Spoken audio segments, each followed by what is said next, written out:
Juiz de Fora está vivendo dias quentes e com tempo seco, o que influenciam diretamente na saúde da população, principalmente das crianças que sofrem com problemas respiratórios. É sobre isso que eu vou conversar com a pediatra doutora Patrícia Brandão. Doutora Patrícia, explica para nós, nesse tempo a gente deve redobrar os cuidados?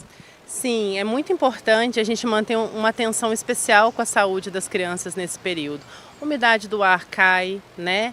Então a gente tem que manter a hidratação, lembrar de oferecer muita água para as crianças, lembrar de fazer higiene nasal, vacinação em dia e principalmente oferecer os alimentos da época, né? Porque a gente tem uma variedade de frutas. As frutas a gente dá para fazer elas congeladas para poder manter a criança sempre hidratada nessa fase.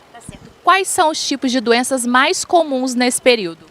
Lembrar dos alérgicos, a gente tem a presença agora na primavera do pólen, então a gente tem a presença às vezes das crianças que têm esse tipo de alergia, das rinites, né?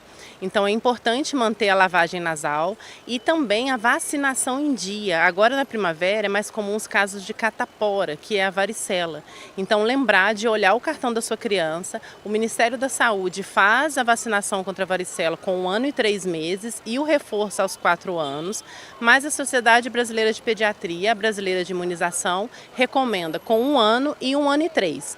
Então manter o cartão em dia para a gente evitar também não só a doença catapora, como as complicações dela. Tá certo. Agora vamos explicar para quem está em casa a diferença entre rinite e sinusite. Sim, a rinite ela é uma crise alérgica, então a criança ela vai ter sintomas nasais, pode ter coceira, pode ter secreção, geralmente a secreção clarinha. A sinusite ela é uma infecção, porque uma criança com aumento do número com aumento da secreção é um prato cheio para os vírus virem, para os vírus e bactérias chegarem, né, e fazer a festa. Então a sinusite já é a infecção que pode acontecer recorrência de uma crise de rinite. Então a criança já vai ter uma carinha de doente, pode ter febre, uma secreção mais espessa, uma tosse persistente que piora quando a criança deita e é um quadro mais arrastado, não é tão agudo. Então é importante os pais estarem de olho porque em caso de sinusite a gente tem que fazer o tratamento com a medicação certa. Tá certo. E em casa, quais medidas podem ser feitas para evitar, né, ou para piorar essas doenças?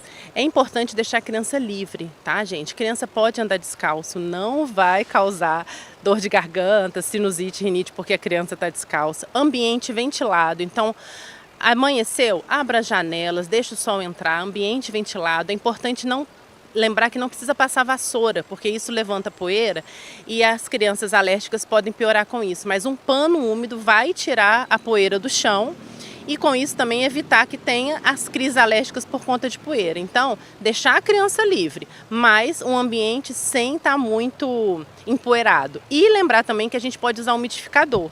Porém, o umidificador toma muito cuidado com os acidentes, gente. Às vezes a gente coloca aquela névoa muito forte e o chão fica úmido. E não precisa ficar ligado a noite inteira. É só para a criança mesmo umedecer, não precisa ficar ligado aí. Pode até aumentar o número de secreção da criança. Tá certo. Ar-condicionado e ventilador. Em excesso pode prejudicar também a saúde da criança? A gente tem que lembrar que o ar-condicionado ele resseca a mucosa e a gente já está vivendo um ambiente em que a gente tem uma baixa umidade de ar. Pode colocar tanto o ventilador quanto o ar-condicionado, porém lembrar de umidificar a narina e de agasalhar a criança, principalmente os bebês, de acordo com a temperatura.